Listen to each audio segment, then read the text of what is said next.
कमरा हंसी ठहाके से गूंज रहा था। आज जगदीश जी की इकलौती बेटी गुंजन का रिश्ता आनंद के साथ में तय हो गया था। रीमा जी ने अपने समधी और समधन का मुंह मीठा कराया और शादी की तारीख भी निकलवा दी गई। 1 महीने में सब कुछ इंतज़ाम करना था। रिश्ता सामान्य घर से था तो बात उन्हें परेशान कर रही थी। जब रीमा जी को अपने गर्भवती होने की खबर मिली थी तो वो एकदम से खुश हो गई थी। अपने होने वाले बच्चे के लिए सपने बुनने लगी थी। अपनी गोद भराई की रस्म के दौरान वो उत्सुक थी। सभी उसे आशीर्वाद दे रहे थे, एक चांद सा बेटा हो जाए। शादी के 15 सालों बाद गोद भर रही थी तो बेटा ही हो जाए, क्या पता दूसरी बार गोद भरे या नहीं, पर वो तो एक स्वस्थ बच्चे की कामना कर रही थी, चाहे बेटा हो या बेटी। उन्हें तो सिर्फ माँ बनने से मतलब था। 9 महीने बाद गुंजन का जन्म हुआ। उनका आंगन भी किलकारियों से गूंजने लगा, पर लोग बात बनाने से कहाँ बाज आते हैं। बेटी हुई है, काश भगवान बेटा दे देता। इस ढलती उम्र में बेटी को कैसे पालेंगे। बेटा होता तो सहारा मिल जाता, कमाकर खिलाता, अपने पास भी रखता। पर दुर्भाग्य को कौन बदल सकता है। कल जो समाज रीमा जी के गर्भवती होने पर बधाई दे रहा था, आज वही समाज उनके बेटे होने पर दुख जता रहा था। पर वो दोनों समाज की बातों को नज़रअंदाज करके बस अपनी बेटी के पालन पोषण में लग गए थे। दोनों अपनी बेटी गुंजन में ही अपनी खुशियों की तलाश करने लगे। गुंजन के हंसने, बोलने, चलने, अटखेलियाँ करने पर उन्हें खुशी का एहसास होता था और यही खुशी उनके जीवन की पूंजी थी। इसी तरह दिन बीत रहे थे। गुंजन पढ़ाई में होशियार थी, हर गतिविधि में बढ़ चढ़कर हिस्सा लेती थी। उसे काफ़ी पुरस्कार मिलते थे। सभी कहते थे जगदीश जी की बेटी इनका नाम रोशन करेगी।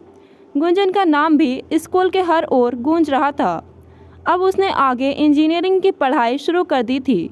कोचिंग क्लासेस की फ़ीस बहुत महंगी थी, फिर भी जगदीश जी ने जैसे तैसे इंतज़ाम किया था।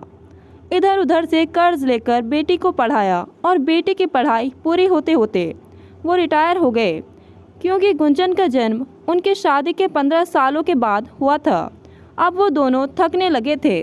पेंशन भी आधी मिलने लगी थी, पर खर्चा चलाना बड़ा ही मुश्किल था। घर पहले ही गिरवी रख चुके थे।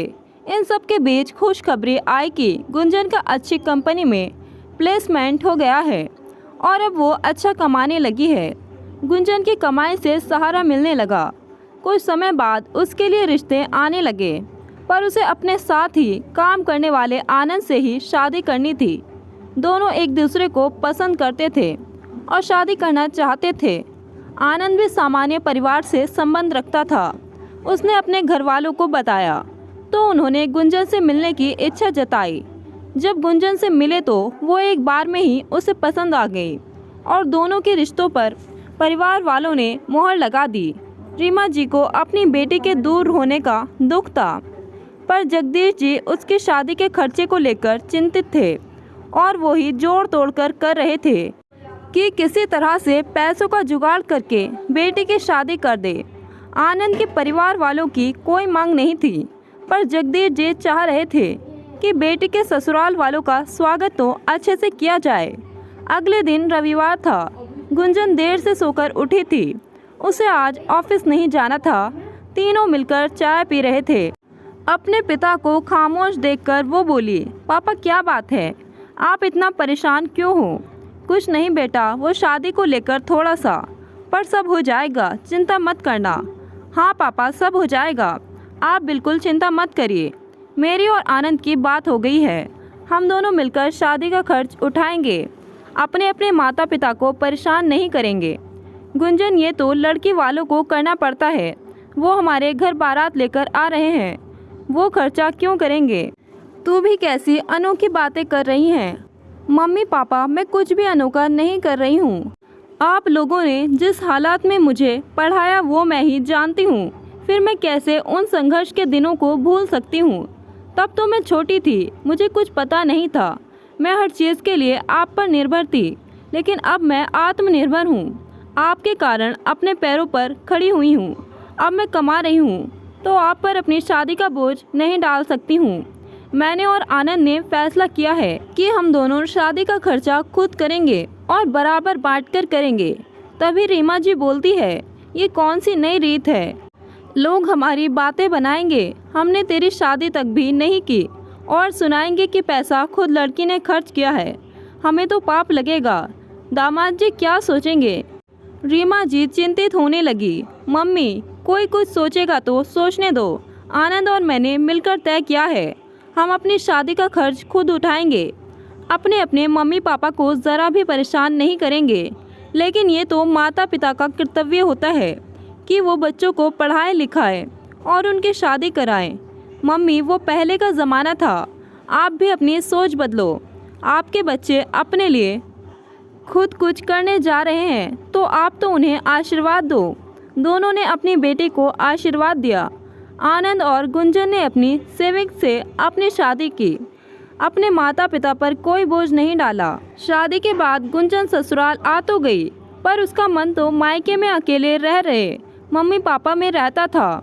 वो दोनों अपनी उम्र और बीमारी से अकेले ही लड़ रहे थे। गुंजन ऑफिस से आते जाते वक्त उन्हें संभाल लेती थी, पर वो अपना पूरा समय नहीं दे पाती थी। कभी कभी उसे ये बात बहुत ही अखरती थी कि वो अपने मम्मी पापा की सेवा नहीं कर पा रही है। उसने आनंद से भी बात की। आनंद बहुत ही समझदार और संस्कारी लड़का था। वो जितनी इज्जत अपने मम्मी पापा की करता था, उतनी ही इज्जत अपने सास ससुर की भी करता था। आनंद के मम्मी पापा भी नए ज़माने की सोच रखते थे। वो गुंजन को बेटे ही मानते थे। गुंजन को घर में पूरी आज़ादी थी। वो अपने मन का पहन सकती थी, कभी भी आ जा सकती थी, पर वो भी अपने सास ससुर का पूरा सम्मान करती थी। एक रात को गुंजन सोई थी कि अचानक से फ़ोन बज उठता है। उधर से फ़ोन पर रीमा जी थी, लगातार रोए जा रही थी। जगदीश जी अचानक से बेहोश हो गए हैं, शायद लकवे का अटैक आया था। रात को दोनों ही भागकर घर गए और उन्हें अस्पताल में भर्ती करवाया गया। डॉक्टर ने इलाज शुरू कर दिया और काफ़ी हिदायतें दी। 2-3 दिन अस्पताल में रखा गया। दोनों ही घर से ऑफिस और ऑफिस से अस्पताल चक्कर लगा रहे थे। आनंद भी एक बेटे के समान भागा दौड़ी कर रहा था और अपने सास ससुर की सेवा में लगा हुआ था। कुछ दिनों बाद अस्पताल से छुट्टी मिल गई। रीमा जी के साथ वो घर आ गए। रीमा जी खुद थकी हुई सी रहती थी। उनके भी घुटनों में और जोड़ों में दर्द रहता था। वो भी ज़्यादा भागदौड़ नहीं कर पाती थी और अब घर भी बिकने वाला था। घर के गिरवी होने के बारे में उन्होंने गुंजन से छिपा रखा था।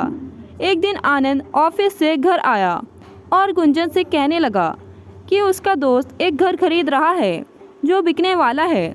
गुंजन हंसकर बोलती है, तो अच्छा है, हम नए घर की पार्टी में चलेंगे। गुंजन, वो तुम्हारा घर खरीद रहा है जो बैंक नीलाम करने जा रहा है। ये सुनते ही गुंजन के पैरों से ज़मीन सरक जाती है। लेकिन पापा ने तो मुझे घर के बारे में कुछ भी नहीं बताया था। तुम चिंता मत करो, सब ठीक हो जाएगा। आनंद ने उसे दिलासा दिया। गुंजन, हम मम्मी पापा को अपने घर ले आते हैं, सब मिलकर साथ रहेंगे। तुम्हारी भी भागा दौड़ी नहीं होगी और हम दोनों मिलकर उनकी सेवा करेंगे। हाँ, लेकिन हमारे पास तो 2 ही कमरे हैं, उन्हें रखेंगे कहाँ पर? उनका अपना एक कमरा तो होना चाहिए जहाँ वो अपना सामान रख सके और आराम से रह सके। हम भी बैंक की नीलामी में वो घर खरीद सकते हैं, पर हम उसे बिक जाने देते हैं और ये घर बेचकर इसमें कुछ पैसे मिलाकर नया घर ले लेते हैं। मेरा सुझाव कैसा लगा? सुझाव तो बहुत अच्छा है, पर तुम्हारे मम्मी पापा भी मानने चाहिए। गुंजन ने कहा, मम्मी पापा तो माने हुए हैं, मैंने कल ही उनसे बात कर ली थी।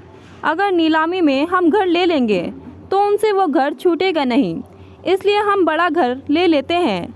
गुंजन ये बात सुनकर हैरान रह गई। उसे विश्वास नहीं हुआ कि उसे इतना अच्छा ससुराल मिला है। आनंद ने कुछ घरवालों के दलालों से बात की और बताया कि उसे किस तरह का घर चाहिए। दोनों मिलकर घर ढूंढने लगे। आखिरकार उन्हें अपनी पसंद का घर मिल ही गया।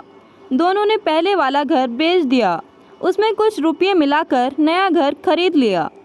आज घर का गृह प्रवेश था। गुंजन और आनंद के लिए खुशी का दिन था। दोनों ने सब रिश्तेदारों और समाज वालों को बुलाया था। हालांकि दोनों कमा रहे थे तो उन्हें लोन भी आसानी से मिल गया था। हवन यज्ञ हुआ, पूजा संपन्न हुई। सब लोगों ने घर देखा और आश्चर्य किया कि इतना बड़ा घर कैसे और क्यों ले लिया। तभी आनंद बोलता है कि ज़्यादा बड़ा घर चाहिए था। एक कमरा मेरे मम्मी पापा का और एक कमरा गुंजन और मेरा। एक कमरा मेरे सास ससुर के लिए भी बनवाया है। अब वो दोनों हमारे साथ इसी घर में रहेंगे। बाकी 2 कमरे हमारे होने वाले बच्चों के लिए। ये सुनकर सब हंसने लगे, पर गुंजन के मम्मी पापा भी साथ में रहेंगे। ये बात लोगों के गले नहीं उतर रही थी। कानाफूसी होने लगी थी। लेकिन बहू के मम्मी पापा साथ में कैसे रह सकते हैं? ये तो ठीक नहीं होगा। और तूने दामाद होकर उनके लिए अलग से कमरा बनवाया है। हमारे समाज में ये सब नहीं होता है। ये तो रिवाज नहीं है, एक रिश्तेदार ने बोला। तभी आनंद बोलता है, क्यों नहीं रह सकते हैं? गुंजन इधर रहती है, वो दोनों अकेले हैं और अब पापा जी का ज़्यादा ध्यान रखने की ज़रूरत है। वो हमारे साथ रहेंगे तो हम उनकी अच्छे से देखभाल कर लेंगे। लेकिन दोनों समधी और समधन जी एक साथ कैसे एक ही छत के नीचे? आज तक तो नहीं सुना था। ये सुनकर गुंजन बोलती है, मेरे मम्मी पापा वृद्ध और बीमार है, उनके लिए तो आगे पीछे मैं ही हूँ। मुझे ही उनकी सेवा करनी है। मैं वहाँ कितने दिन तक जाकर रहूँगी? फिर मेरे सास ससुर को भी मेरी ज़रूरत है। जब हमें कोई दिक्कत नहीं है तो आप लोग भी फैसले पर कोई सवाल नहीं उठाए। हमारे समाज में कई कुरीतियाँ चल रही हैं। उनमें से एक यह भी है कि बेटी के माता पिता चाहे कितने ही मजबूर और बीमार क्यों नहीं हो, पर वो बेटी के साथ नहीं रह सकते हैं। आखिर हम मिलकर इस समाज की इस कुरीति को मिटा क्यों नहीं सकते हैं? बेटे की ही तरह बेटी का पालन पोषण होता है। अब किसी का बेटा ना हो तो क्या वो माता पिता अपने भाग्य को ही कोसते रहें? वो अकेले और बीमार पड़े रहेंगे। किसी के सिर्फ बेटी है तो वो अपने मम्मी पापा की सेवा नहीं करेंगी। फर्ज सिर्फ बेटों का नहीं, बेटियों का भी होता है। आजकल माता पिता बेटा और बेटी को पालने में भेदभाव नहीं करते हैं। जायदाद के बंटवारे में बराबर रखते हैं। तो फिर बेटा हो या बेटी, उन्हें भी सेवा करने में भेदभाव नहीं रखना चाहिए। जो सेवा बेटा करते हैं तो वही सेवा बेटी दामाद भी तो कर सकते हैं। गुंजन की बात सुनकर सभी खामोश हो गए। रीमा जी और जगदीश जी को पूरे सम्मान के साथ घर लाया गया। अब घर भी उनके पास नहीं था, पर आज उनके दामाद ने उनके लिए अपने घर में एक कमरा बनवा दिया था। रीमा जी पहले तो मानी नहीं थी, क्योंकि उन्हें भी बेटी के घर रहना अजीब लग रहा था। पर फिर सबके समझाने पर वो समझ गई थी कि बुढ़ापा बिना बच्चों के अकेले काटना बहुत मुश्किल है। आनंद के माता पिता ने भी यह कहकर सबकी जुबान बंद कर दी, जब बहू हम दोनों की सेवा कर सकती है तो आनंद भी अपने सास ससुर की सेवा कर सकता है। बहू के मम्मी पापा अब हमारे ही साथ रहेंगे। लोगों की जुबान बंद हो गई और सब मिलकर खुशी से साथ रहने लगे। दोस्तों, बेटियां पढ़ रही हैं और अपने पैरों पर खड़ी हैं। लोगों को भी अपनी सोच बदल लेनी चाहिए। आज की बेटियां अपने माता पिता की सेवा पूरे मन से करती हैं और वो उनके साथ भी रहते हैं। हमारा समाज बदल रहा है। ये एक सकारात्मक पहल है। आपको कहानी कैसी लगी? कमेंट बॉक्स में अपने विचार ज़रूर बताएं और ऐसी कहानियाँ सुनने के लिए हमारे चैनल को सब्सक्राइब करें, वीडियो को लाइक करें। धन्यवाद।